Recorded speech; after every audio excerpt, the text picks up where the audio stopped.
Streetcar, link me the hip hop Twitter take that Tyler said. Like Ready to Die and Enter the Wu-Tang is my top 10 album ever. I'm like, bro, you just got hair on your dick.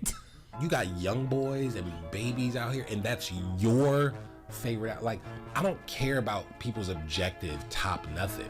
Tell me what is your favorite. I want to know why you think Pookie Dookie's second album is your favorite. Oh, I have memories attached to it. My brother did this when I was young, this and that, did that. In track 7, he talks about this. I don't care about no objective.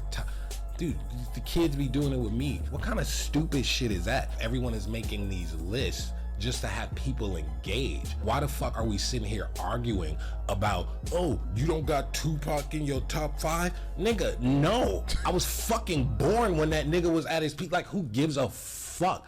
You got 17-year-olds like, yeah, like Ready to Die. I mean, yeah, but at the same time, no.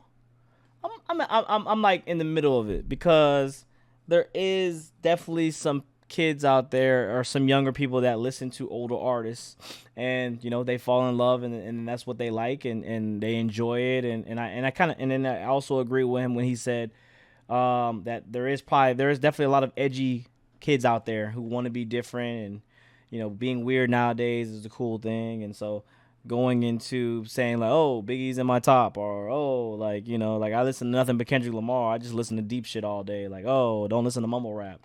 You know, that's kind of what that's directed to. So like I said, I can see it from both standpoints where he comes from. But it is true, you know, like with all the artists that's out right now, for you, you know, maybe they don't like that. Maybe they heard, it's kind of for me, like if you listen to rock right now, you got into rock, like I wouldn't be mad at you if you said you love 70s and 80s and 90s rock. Like, like that's just, it is what it is. I mean, you hear a great song, whether you heard it from The Hangover, or, you know, or whether you heard it from an old movie, you know, like that you were watching a Vince Vaughn movie or some shit. Like, that's how it happens sometimes. You're watching The Matrix, you're watching John Wick, and they played an old fucking rock song. Like, you know, that's how music sometimes gets to you, and that's how you hear it. So I'm not really mad at that. Let's see. Some niggas might grow up on that. I mean, you could have old niggas in your top 5. Y'all gotta know Dev old as hell. This wasn't gonna resonate as much. A lot of people get their music taste from their parents, for sure. That's definitely a true topic right there. You definitely get a lot of your influence from your peers and your parents, and you know, all of the above. So I'm not, like I said, I'm not too mad at that, but I definitely agree with Tyler at some point, on some points, and you know, there's some other points that I agree with on opposite. So he seems mad that older artists are still relevant, to be honest. It's no other than OG artists not being open to them, though. So he doesn't seem mad. I think it's more so he's speaking on expression, right? Like, I think a lot of, especially, you know, I'm a reaction channel, right? Music reaction channel at that. I'm not even a reaction no more. At this point, I'm just motherfucking Dev, and we just talking about shit, and we listen to music, and y'all like to hear what I like to say about my music taste. So, but I think what the kind of message I got here was kind of just be yourself, you know, like it's okay to like new shit, and you know, you don't have to be this edgy artist, because he did say at one point there where he was like, it was right here. Hold on. The Wu-Tang is my top 10 album ever. I'm like, bro, you just got hair on your dick. Hold on, right here. You got young boys and babies out here, and that's your favorite. Like, I don't care about people's objective top nothing. Tell me what is your favorite. I want to know why you think. He said basically, oh yeah, okay, I remember what he said now. He said basically there was some point in where people are kind of just doing it for clicks, for engagement, to kind of rile up a conversation. You know, and that is definitely true. Pookie you know, Dookie's second album is your favorite. Oh, I have memories attached to it. My brother did this when I was young, this and that, did that. In track 7, he talks about this. I don't care about no objective. Dude, the kids be doing it with me. What kind of stupid shit is that? Everyone is making these lists just to have people engage. See, exactly, and that's the point right there where he was speaking on, like, Basically, people are just kind of doing it to get engagement, and like no one ever has those stories anymore about like, hey, when I heard this song and it put me in this memory and it put me here in this place in this spot. That's kind of the one way I got my fan base. I know a lot of people I never actually told my YouTube story and my growth and just how, even though I have slowed down now, how I'm still able to, have a fair share of good income, and still my Twitch streams, whenever a new album comes out, I still have my people that engage with me. It's just because like my love for the music, like growing up, you can't lie about your experiences, and a lot of my life is tied to music. So I always tell people like, that people don't have that. When I could tell you guys again, like Love Below. Love Below was definitely a loved album. But for me, man, I have a lot of memories with that. Pharrell In My Mind is another one I have a lot of memories with that. That was my 9th grade year. Actually, it was my 10th grade year when it came out. And then you have albums like The Dream. That was another crazy one that I had growing up.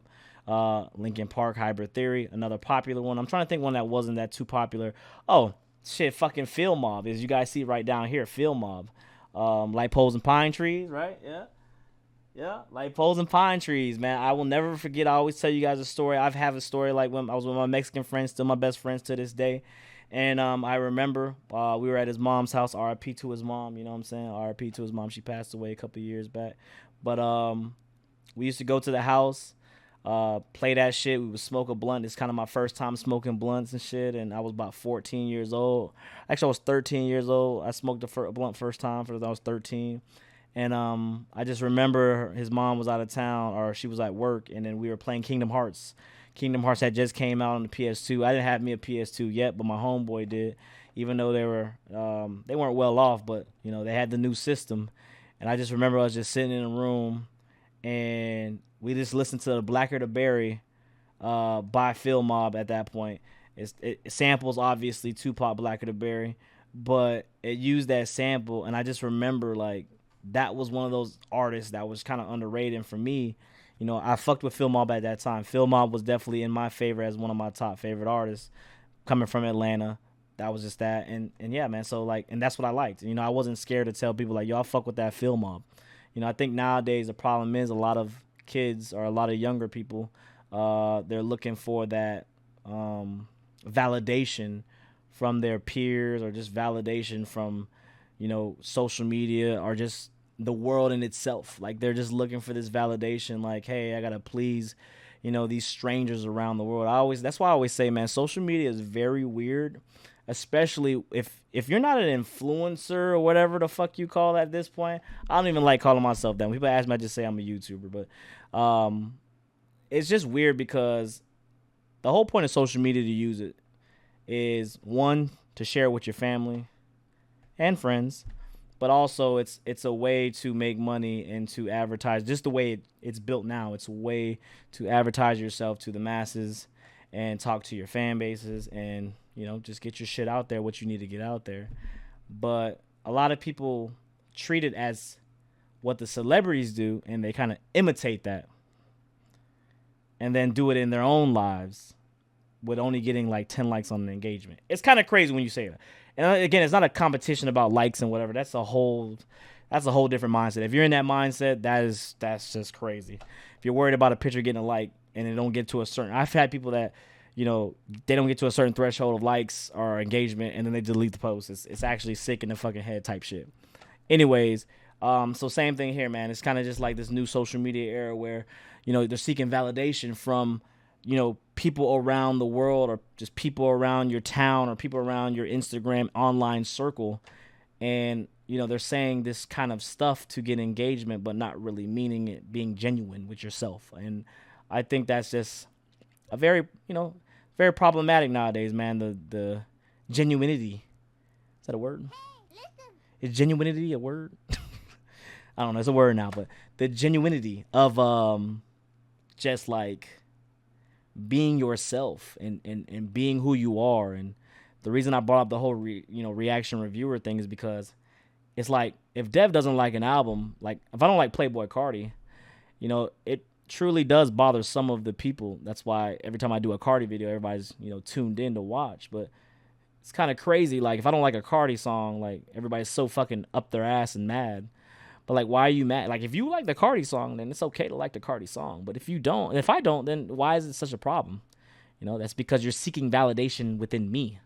Within Sean C, within the Mallory Bros, within Anthony Fantano, Tabby, whoever the case may be, whoever you are watching out there.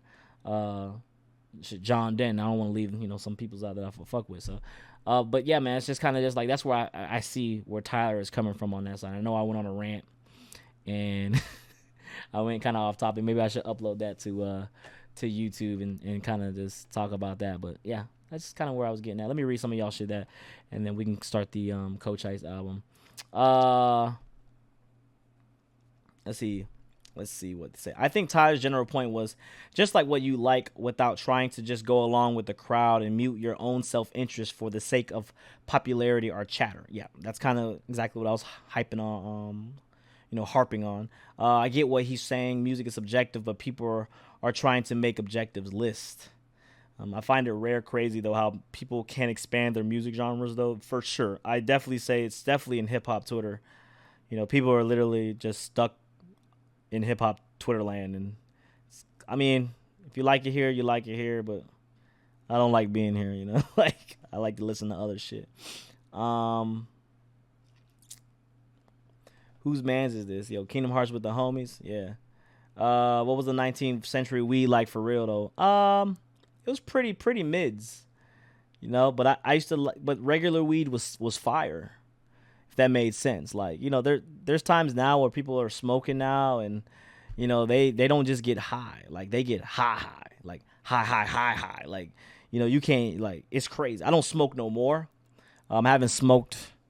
I mean, I have smoked, but like, I don't smoke consistently in the last seven years. I haven't smoked consistently. Probably like once a year, twice a year, if that. But yeah, man, it was just like a regular, like you would smoke, you'd be high for 30 minutes, and then, you'd be on that chill high, after, and it was kind of just like that. But now, you be smoking weed now, people be high for 5, people be on that super high where you can sit your ass down high for 5 hours, but you can't sit down because you got shit to do, and people literally like to be that high at all times nowadays. I really don't understand why that is a thing. Nice memory and rest his mom's soul for real, for sure, man. That she was a lovely lady, and we definitely do miss her. But yeah, it was a fine time. I don't mind the awareness of artists for conversation, but beyond what don't relate word for word to lyrics that don't make sense to you. It's no different than a like. No, I mean, because you could like different aspects of the song. It doesn't literally have to be lyric to lyric. There could just be, you could like the production of a track, which is okay, Man, just post whatever you like posting, yeah, for sure. Numbers do not mean shit. 100%. The thing I was trying to get at with the whole social media topic was more so like, okay, it's a challenge to do this. You're doing the challenge to make money. It's like, okay, say example, Kim Kardashian is doing this. Obviously she's doing it to make money.